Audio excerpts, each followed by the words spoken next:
오늘 아침 여러분은 어떤 마음으로 이 자리에 앉아 계십니까? 혹시 마음속 깊은 곳에서 이런 질문이 올라오진 않습니까? 내 인생이 정말 제대로 가고 있는 건가? 왜 다른 사람들은 다 잘 되는 것 같은데 나만 이렇게 힘든가? 또 진짜 형통한 인생이라는 게 있기는 한 건가? 뭐 이런 생각들 말입니다. 오늘 여러분과 함께 여호수아서 1장 8절을 통해서 정말 형통한 인생을 사는 비결에 대해 이야기를 해보고 싶습니다. 오늘 1장 8절 말씀, 이 율법책을 내 입에서 떠나지 말게 하며 주야로 그것을 묵상하여 그 안에 기록한 대로 다 지켜 행하라.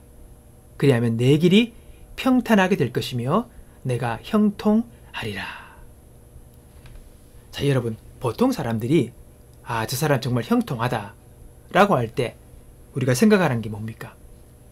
돈 많이 벌고 좋은 집에 살고 좋은 차 타고 자녀들 명문대 보내고 승진도 잘 되고 뭐 이런 것들을 우리가 일반적으로 생각하지 않겠습니까?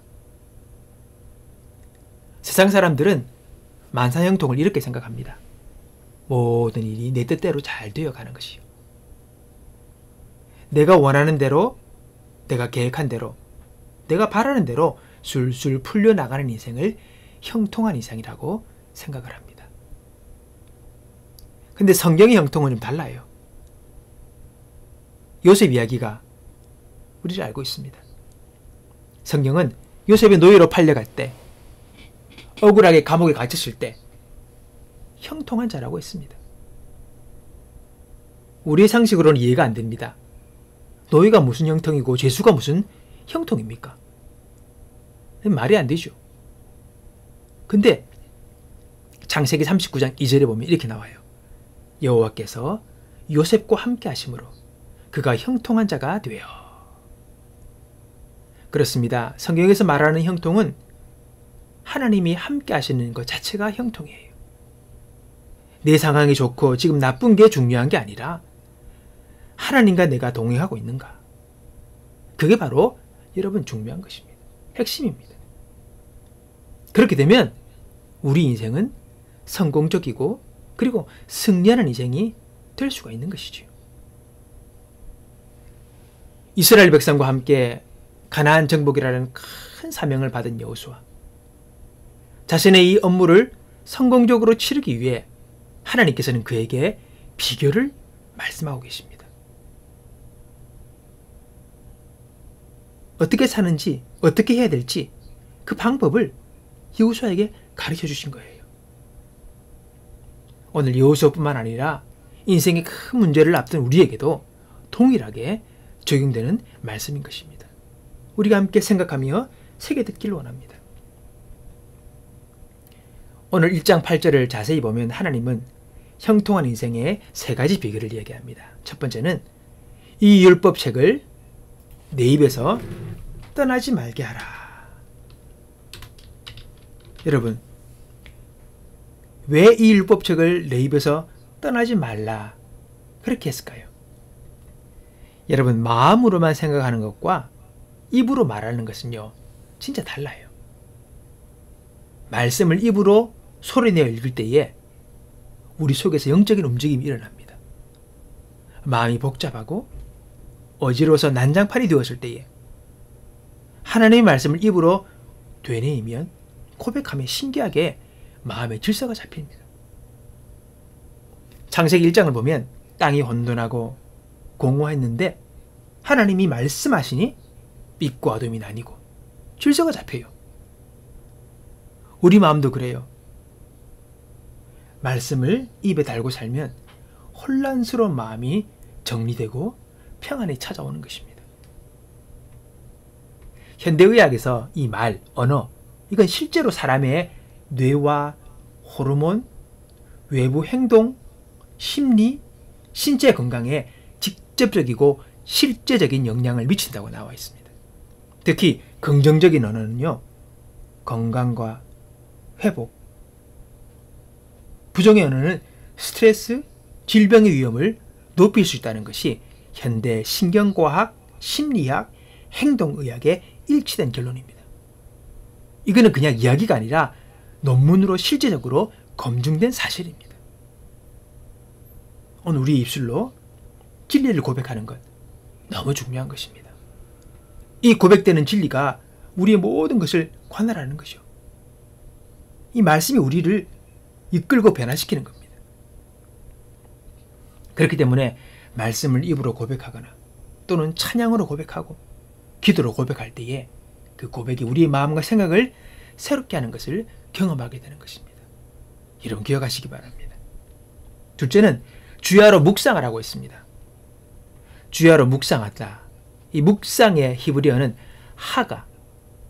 이 말의 의미는 소가 되새김질하는 것을 뜻하는 말이에요. 소가 먹은 풀을 어떻게 합니까? 계속 씹고 또 씹죠. 그래서 씹고 위장에 넣었다가 또 나와서 또 씹고 이런 식으로 되새김질한대요. 그러면서 영양분을 흡수해서 소가 자라게 되는 거죠. 우리도 하나님 말씀을 계속 되뇌이고 되뇌어야 합니다. 왜요? 그래야 그 말의 의미를 깨닫거든요. 여러분 성경은 쉽지 않은 책입니다. 우리가 그냥 1차적으로 읽어서 그 의미의 뜻을 알 수 있는 것도 있지만 그러나 그 말씀을 곱씹을 때에 그 말씀의 깊은 뜻을 진짜 의미를 여러분 깨닫게 되는 거예요. 그래서 성경은 묵상이라는 말을 합니다. 또 신약에서는 공부하라 그러고 이 말씀을 이해해야지 그 말씀이 내 생각과 내 삶을 그리고 내 삶의 방향을 그 말씀이 제시하고 이끌게 되는 것입니다.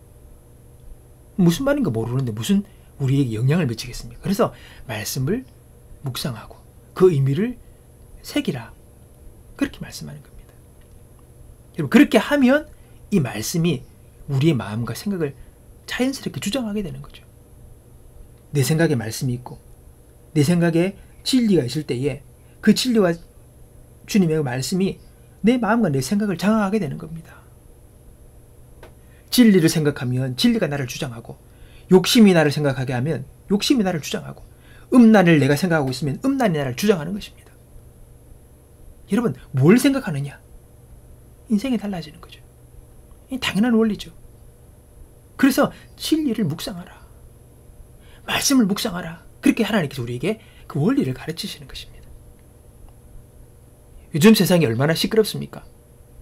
스마트폰, 유튜브, SNS 여러 소음들이 엄청나게 우리에게 빗발치듯이 여러분 들려오고 있는 그런 시대입니다. 어디에 우리의 마음을 열겠습니까? 어디에 우리의 생각을 열겠습니까? 이 주의해야 되는 거죠. 그럴 때일수록 우리는 더욱더 말씀이 내 마음과 생각을 주장할 수 있도록 그 말씀을 묵상하고 생각하는 시간들을 가져야 하는 것입니다. 이거는 전쟁입니다. 하나님 말씀은요 생명입니다. 그 말씀은 우리를 살립니다. 우리의 생각을 살리고 우리의 마음을 살리고 우리의 건강을 살리고 우리의 삶을 살립니다. 하나님의 말씀은 생명이요 능력이기 때문입니다. 그러므로 하나님의 말씀으로 나의 마음과 생각을 채울 때 우리의 삶이 생명력 있는 삶을 살게 되는 것입니다. 오늘 어둡고 복잡하고 혼돈되고 방향을 잃었을 때 하나님 말씀 앞에 나오고 그 말씀을 묵상하고 생각할 수 있는 저와 여러분이 되기를 바라는 것입니다. 여러분 성경을 보십시오. 우리 성경을 창세기 1장부터 요한계시록 끝장까지 보면요 여러분 하나님의 말씀을 한 번도 당신의 사랑하는 자녀들을 위해서 자녀들에게 부정적이고 비관적이고 암울하고 절망적인 말씀을 한 적이 없습니다. 한 번도. 왜요? 하나님은 생명이시고 사랑이시기 때문입니다. 사랑이신 하나님은 우리를 위하여 살리는 말씀을 하시지 죽이는 말씀을 하지 않습니다. 그 생명의 말씀을 우리가 들을 때 우리는 살아날 수 있습니다. 그건 아주 기본적이고 당연한 원리입니다. 그러므로 하나님의 말씀을 마음에 둔 사람은 부정적이거나 비관적이거나 염세적이거나 불신앙적이지 않습니다. 대신 그 마음에 긍정이 있고 소망이 있고 믿음이 있고 사랑이 있습니다. 따라가게 되는 것이죠. 하나님의 말씀의 속성과 우리 마음이 따라가게 돼 있는 겁니다. 동기화가 되는 겁니다. 그래서 그래서 하나님께서 우리에게 하나님의 말씀을 묵상하며 우리의 마음을 지켜나갈 수 있게 해주는 겁니다.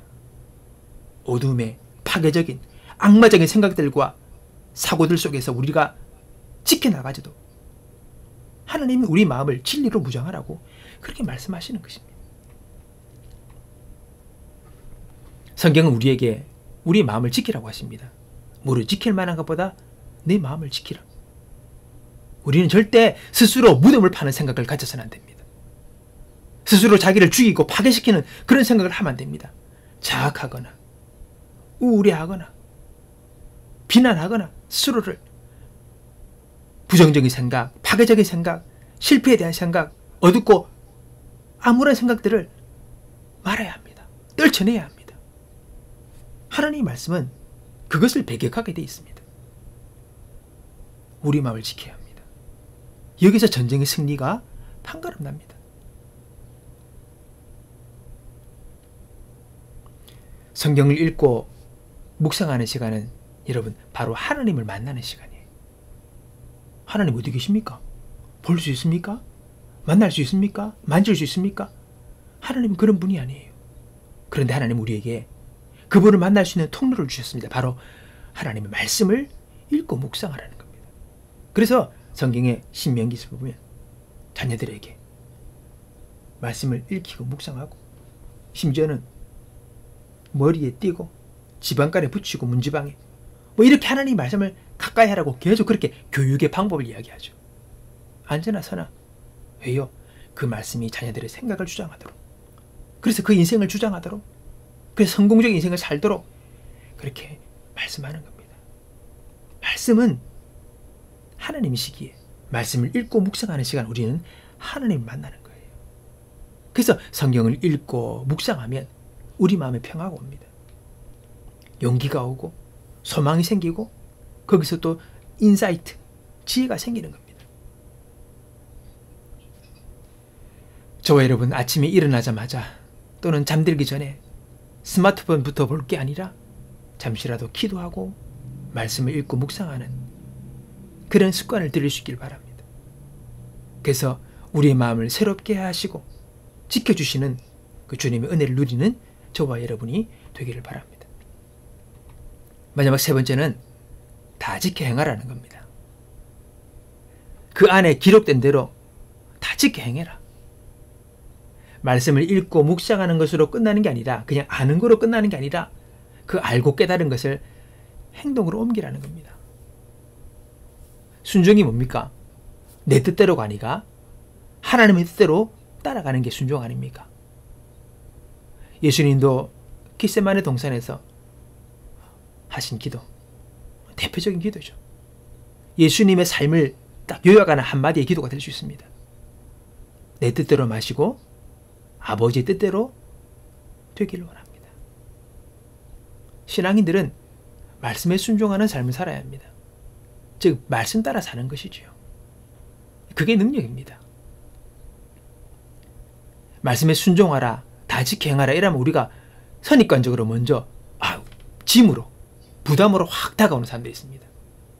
아직 그런 분들은 말씀을 율법적으로만 이해해서 그래요. 해라, 하지 마라, 생명이냐 죽음이냐 뭐 이런 식으로 율법적으로 말씀을 생각하기 때문입니다. 하나님과 우리 사이에 관계적으로 생각하십시오. 사랑의 관계 속에서 이 말씀을 하시는 거예요. 우리에게 부담을 주고 짐을 주기 위해서 하나님께서 지켜 행하라는 것이 아니라 우리를 위한 사랑의 말씀으로 우리에게 지켜 행하라는 거예요. 우리를 위한 것입니다. 왜요? 그렇게 하면 우리가 살게 되니까, 우리가 보호받으니까, 우리가 승리하니까, 우리가 강해질 수 있으니까, 우리가 지혜로울 수 있으니까, 우리가 형통할 수 있으니까 순종하라는 거예요. 우리가 말씀에 순종하면 우리 인생은 독수리 날개치며 올라오르는, 날아오르는 인생이 될 수 있습니다. 달라져요. 이것은 우리를 살리는 것입니다. 우리를 더 잘되게 하는 것입니다. 하나님은 우리에게 우리를 위하여 지켜 행하라는 거예요. 행동하라는 것입니다. 하나님께 순종한다는 말을 아이들이 양치질하는 것에 비유한 적이 있습니다. 부모님이 양치질 하라고 말씀하죠. 근데 어릴 아이는 귀찮으니까 안 하려 그래요. 그냥 잔다. 실컷 먹고 그냥 막 치카 안 한다는 거죠. 귀찮아. 하기 싫어. 번거로운 행동으로 생각한다는 겁니다. 그리고 쓸데없는 행동으로 생각한다는 거죠. 여러분, 양치하면 어떡합니까? 치아가 빨리 상하죠. 단 거 실컷 먹고 이빨에 다 플라그가 생기면서 치아가 빨리 상합니다. 어릴 때는 몰라요. 그러나 나이가 들수록, 시간이 지를수록 이 치아의 건강이 얼마나 소중한지를 알게 됩니다. 어릴 때는 몰라요. 왜? 어리니까. 그러나 나이가 들수록 치아 관리를 잘 못한 것에 대해서 후회를 하게 되는 겁니다. 근데 요즘 임플란트라는 대체하는 의학기술이 발달돼서 문제없다 하지만 여러분, 그렇지 않아요. 이가 다 썩어서 조금만 남아도 요즘의 의사들은요, 그걸 살린대요. 자연리, 생리, 그걸 조금이나 남아도 뽑지 않고 살려서 어떻게든지 사용한답니다. 자연적인 천연에 주어진 그 이가 아무리 좋은 임플란트가 있어도 대체할 수 없다는 겁니다. 비교할 수가 없다는 거죠. 생리만큼 생리만큼 소중한 게 없다는 것입니다. 그러니까 중요하니까, 귀하니까 잘 지키고 잘 보관하고 잘 관리하라는 것이죠. 근데 어릴 때는 몰라요. 지금은 아무런 아픔도 없고 불편함도 없고 자기한테 아픈 게 없으니까 순종하기 싫어하는 겁니다. 말 듣기 싫어하는 거죠. 그러나 만약 어릴 때부터 그냥 예하고 순종을 잘하면 그 친구는 아마 자기도 모르는 사이에 건강한 이를 가지면서 음식을 먹고 물고 뜯고 음식을 먹고 생활하기 편한 그걸 그냥 오랫동안 누릴 수가 있는 겁니다. 아주 상식적인 이야기죠. 여러분, 말씀에 순종하는 것도 이와 같습니다. 우리는 당장 내 뜻대로, 내 욕심대로, 내 하고 싶은 대로 살아가려고 합니다. 특별히 내 삶에 큰 문제가 없으면 그냥 내 뜻대로 달립니다. 내 하고 싶은 대로. 그러나 시간이 흐르면 반드시 후회하는 날이 오게 돼 있습니다. 전도서 말씀에도 청년이여 곧 공고한 날에 이르 전에 너의 창조주를 기억하라. 바로 그 말입니다. 젊으실 때는 모르죠. 힘이 있고 건강이 있고 생명력이 있으니까 지 맘대로 하고 싶습니다. 그러나 나중에는요, 시간이 지나면 후회할 날이 온다는 겁니다. 젊으실 때 너의 창조주를 기억하고 그 창조주 앞에서 살아가라는 거죠. 그게 지혜라는 겁니다. 그게 지혜입니다. 우리의 젊음도, 우리의 시간도, 우리가 가진 물질도 영원하지 않습니다. 주어진 시간 속에서 순종의 삶은 우리 인생을 풍요롭게 하고 더 안정되게 하고 복되게 한다는 것을 우리는 알고 그 말씀에 순종하기를 훈련하는 것입니다. 우리가 다 순종할 때 다 이해해서 하겠습니까? 아니에요. 어릴 때일수록 이해를 못합니다. 근데 그냥 하라니까 하는 거죠. 그게 좋은 거라고, 그게 바른 거라니까 하는 거예요. 그러다 보면 그것이 나중에 커서 얼마나 귀한 것이라는 것을, 내가 얼마나 소중한 것을 지키고 왔다는 것을 알게 되는 거죠. 다 이해하고 하려면 늦습니다. 우리의 이해, 우리의 지혜, 우리의 생각이 너무나도 얕기 때문에 하나님의 깊은 의미와 뜻을 우리는 알 수가 없습니다. 다 알 수가 없어요. 그렇기 때문에 우리는 그 말씀 앞에 말씀이라면, 진리라면 아멘하면서 순종하는 훈련들을 하는 것이 필요한 것이죠. 오설드 챔버스의 묵상집에 보면 이런 말이 있습니다. 하나님은 우리에게 순종을 강요하지 않으신다. 하나님은요, 절대 우리에게 순종하라고 협박하든지 밤에 꿈이 나와 괴롭게 하신다든지 여러분 그렇게 하지 않으세요. 하나님은 절대 우리에게 강요나 억압이나 그렇게 하지 않습니다. 성령은 그렇게 역사하지 않습니다. 아주 젠틀하십니다. 우리에게 인격적으로 우리에게 말씀하십니다. 조용히 차분히 권고하시고 말씀하시죠. 그리고 우리의 선택에 맡겨두십니다. 그 하나님의 말씀에 우리가 기꺼이 그렇게 순종하기를 기다리시죠. 말씀하시고 기다리십니다. 절대 협박하지 않습니다. 강요하지 않습니다. 그렇기 때문에 어떤 사람들은 그 하나님의 그 말씀과 순종에 대한 요구에 하찮게 생각하는 사람도 있어요. 당장 내 말씀 안 따라도 별일 없네. 뭐 하늘에서 벼락 안 떨어지네. 이러면서 그냥 살아가는 거죠. 그게 어리석은 겁니다. 하나님 우리에게 벼락 내리지 않습니다. 하나님 우리에게 순종하지 않는다고 벼락 내리셨다면 벌써 인류는 없습니다. 아무것도. 내 인생도 없고요. 하나님 그렇게 하지 않습니다. 말씀하시고 기다리십니다. 우리가 자발적으로 순종하도록. 선택은 우리의 맡겨진 것들입니다. 자, 그러네. 선택은 우리가 순종은 우리가 선택하며 나아가지만 그러나 불순종이라는 것은 죄가 된다는 것을 기억해야 합니다. 죄의 결과는 죽음이죠. 사망입니다. 불순종하는 자에게는 화가 있습니다.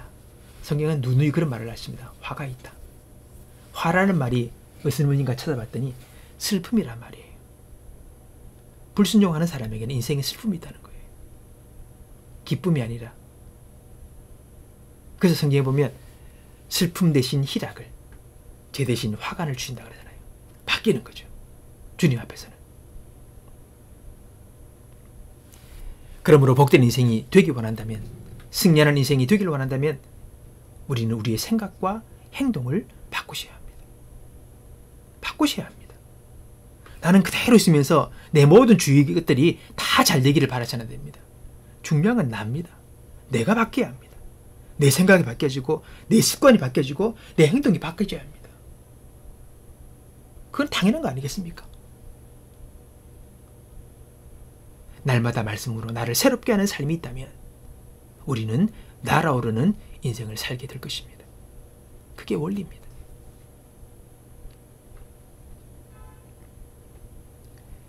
근데 여러분, 우리가 바뀌어야 되고 바뀌어야 될 것을 알지만은 우리가 인간이지라 우리의 미련과 욕심을 쉽게 끊지 못할 때가 많습니다. 그때 어떻게 합니까? 기도하는 거죠. 그렇게 해야 되는데 안 되니까 오늘 주님께 도움을 구하는 겁니다. 뻔한 일임에도 바뀌지 않는 나의 연약함을 인정하고 하나님의 도우심을 바라는 겁니다. 성령님의 도우심을 구하는 것이지요. 나를 내려놓고 철저하게 그분을 의지하고 신뢰하며 도우심을 구할 때에 여러분, 하나님의 역사하심이 우리의 심령을 주장하는 일들이 일어나는 거죠. 성령이 역사하시는 겁니다. 우리를 도우시는 겁니다. 성령이 우리를 도우셔서 능히 감당하게 하시는 거죠. 우리가 변화되는 것이 하루아침에 여러분 천사같이 변화될 수 없습니다. 그런 건 없습니다. 변화라는 것은, 성장이라는 것은 시간을 요합니다. 그러니 작은 것부터 하나씩 실천하며 순종할 때에 우리는 점차 성장하고 변화될 수 있다는 것을 여러분 기억하시기 바랍니다.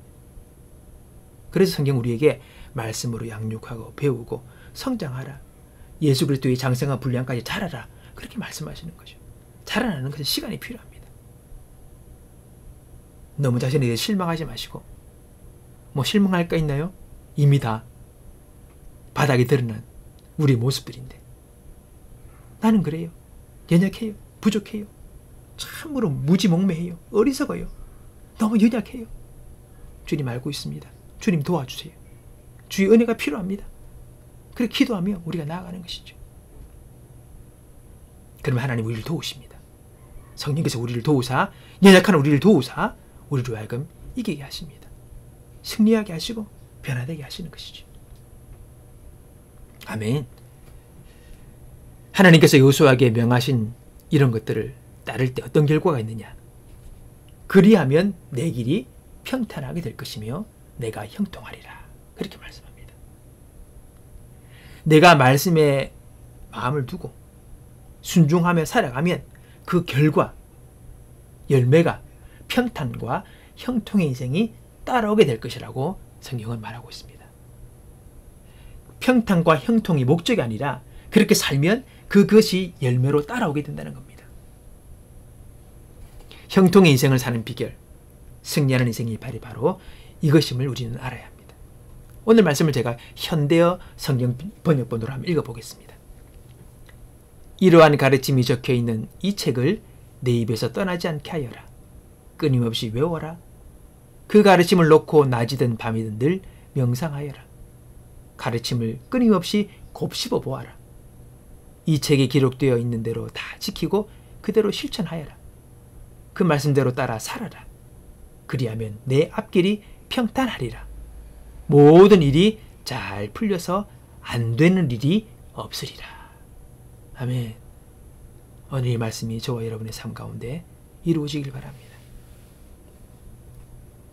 결론입니다. 우리 인생이 아무리 잘 산다 해도 아무런 장애물과 문제가 없는 인생은 하나도 없습니다. 그러나 그 과정에 주님과 동행하면, 믿음의 삶을 살면 우리 인생은 형통한 인생이 될 것입니다. 요셉의 인생을 보십시오. 부모님의 그 품속에서 귀하게 자라던 그 아이가 하루아침에 애굽의 노예로 팔려갑니다. 이런 날벼락이 어디 있습니까? 그러나 요셉의 삶은 하나님과 함께하는 삶이었습니다.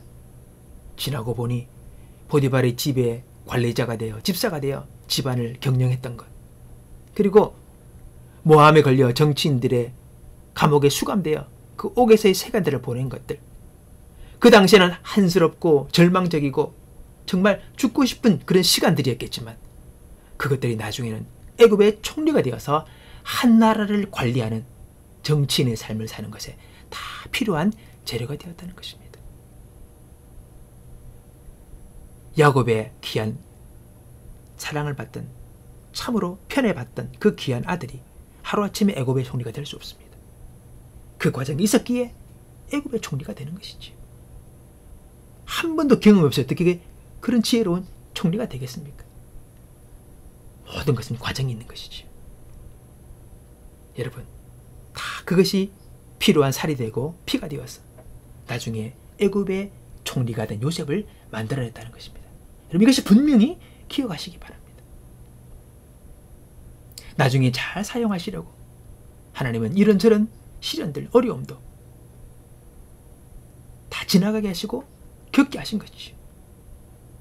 그러나 그 시간 비관이나 원망의 마음을 품고 살지 않고 하나님을 바라보고 믿음으로 요셉이 살았더니 하나님은 그의 마지막을 잘 되게 마무리하신 겁니다.